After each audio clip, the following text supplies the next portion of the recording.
Hello and welcome to Women Business Initiative International Member Interview Series.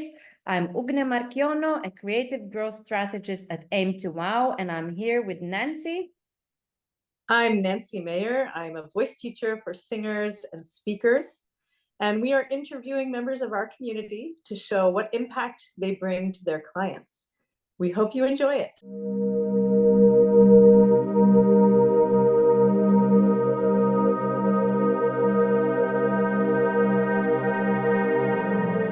Hello and welcome back to our VBII interview series. Today we have our Nancy Mayer instead of the interviewer being interviewed, and Nancy is a voice coach for singers and speakers, and she will let us know more about her business today. So welcome, Nancy. Thank you, Ugne. It's interesting to be on the other side of things and not be the interviewer. So, as you said, I am a voice teacher. I work with singers, a lot of singers, and I work with speakers. Mostly working with amateur singers, a lot of adults and some teenagers, and they are of many different sorts. Some choir singers, some teenagers who have some ambitions, perhaps, and a lot of people who just maybe sang as children and really want to take it up again. They just want to express themselves, enjoy it, do something for themselves, and maybe something outside of work, and want to express something or just see if they can do it. And I also teach speakers, and that is all sorts of different people who need to maybe speak up a little bit more, learn how to project their voice better. People who have to give speeches or are professors. I have someone who is a football goalkeeper who needs to project his voice out to his teammates and is having a hard time. Somebody who speaks too quickly and too quietly. So all sorts of different and interesting people come to me to work on their voice.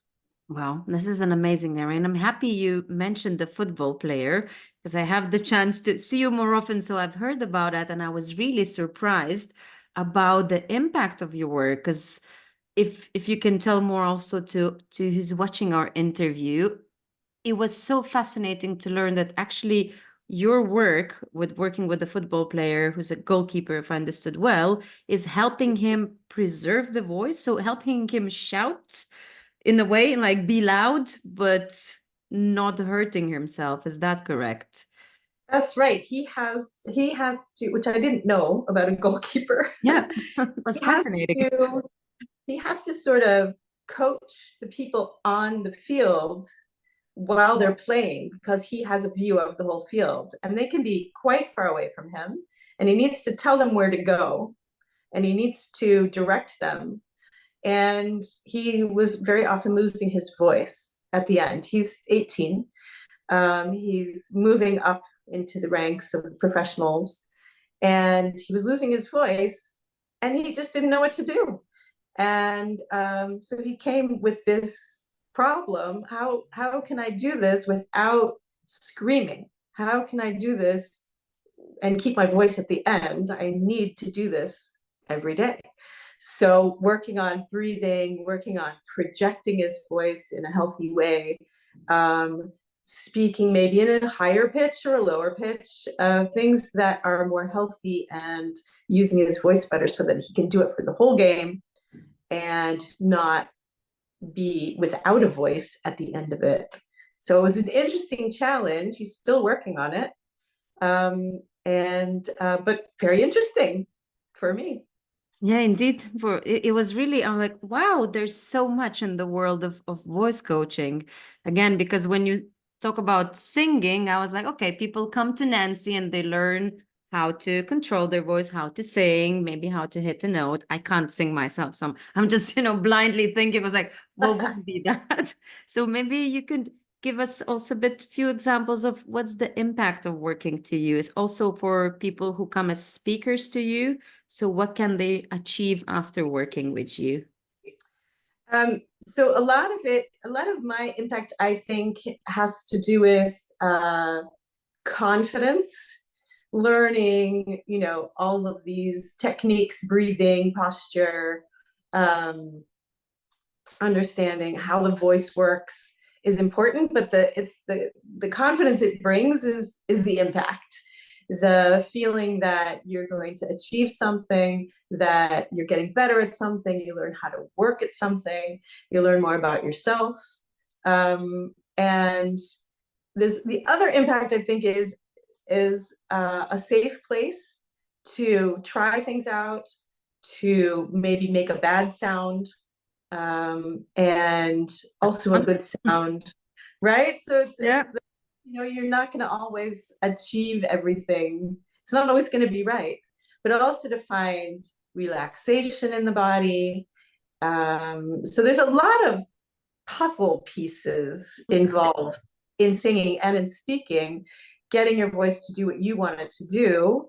There's a lot of psychology involved too. I'm not a psychologist, but I need to listen, and I need to really listen to where they are, what's going on in their lives. So impact is, there's a lot of different things, and it's different for every person. Wow, that sounds really empowering. I'm like, no, can I come? Can I come experiment?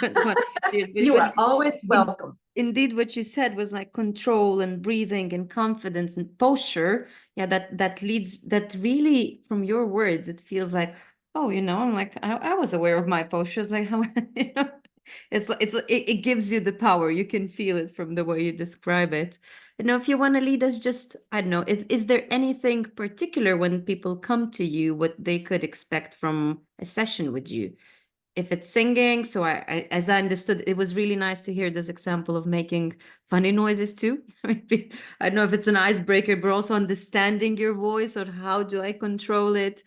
Is there anything particular that people enjoy most? Let's put it this way. That's really different for everybody. The reasons they come are all very different. But I think, yeah. So a typical voice lesson is, talking about breathing, talking about posture, thinking about some technical things, but it's all inside, right? There's no instrument, there's no fingers to move, there's no bow and on a violin, on strings. It's all inside us. So our bodies and our psyches are really involved. So it's a mixture of talking, how are things going today, trying to get people out of their heads a little bit. So it's hard for me to say this is always what we do. It's always a different thing depending on what that person needs that day. At the moment, I'm trying to work with some gesture, getting people to move their arms a little bit, to move more. Because I think we're so used to sort of standing still, doing things, thinking, trying to get people more into their bodies, less into their heads. And that's aside from technical things like how to breathe, which we need to learn, how the resonance works, how the voice works. There's a balance I try and find between some technical, some understanding, some details, some explaining that I have to do, with how does that person experience it? How do they feel? Where's the tension? Can we get rid of some of that? So it's an interesting puzzle and balance with explaining, listening. I'm a better listener than I am a talker. So for me, listening and analyzing and trying to figure out how are we going to get to that? How are we going to fix that? Is the most interesting thing. That sounds really amazing. It's so complex, really. When I hear all the details, and a lot, as you said, just about the mindset, the fact that it's inside of you, you just need to pull. It's not that you can, as you said, take a violin and just like, okay, I'll try. it goes through your head then, and you need to work it out and then get to the physical awareness of your body and breathing and posture. Wow, Yes. it's really amazing. It's fun. It's fun because yeah, it's an emotional thing too. We're trying to express, right? With singing and music, and it's an expressive thing as well. So a lot of people come because they would like to do that. They would like to express a little bit more. But you have to have a feeling of, well, how's it working in the body? How's it feeling? How's it, there's a lot to it. It's not just the music, understanding how a phrase works, but um, the feeling of it is important. Yeah. Wow, really, it's really fascinating. Every time I hear you talk about what you do, I could listen for hours and hours and hours. Well, I think maybe we can add some information of how people can find you and how that works. I think that's important. I think we convinced a lot of people to come and try. At least I'll be in line. But Great. in that case, how can they reach you? So I have a website, and that's my name, nancymayer.com. And that all my information is there. I teach from my home in The Hague. I teach online. One student from Singapore, so that's also an option if they don't live nearby, but mostly in person. That's it. They'll find my email there and can get in touch with me. That's great. Amazing. Thank you for sharing. So really, if you're looking to take up the hobby you had, or you want to express your voice, or you need that boost of confidence and all the rest we just heard, which is really amazing. As I said, you can really, even listening to your voice, feel it already inside the body. It makes me sit straighter, definitely. Good. Reach out to Nancy. And Nancy, thank you for stepping up to the other side of interviews. So being here today and sharing more about your business with us. Thank you. Thank you for being a wonderful interviewer. That made me feel very comfortable. Thank you. I'll see you soon. Bye. Bye.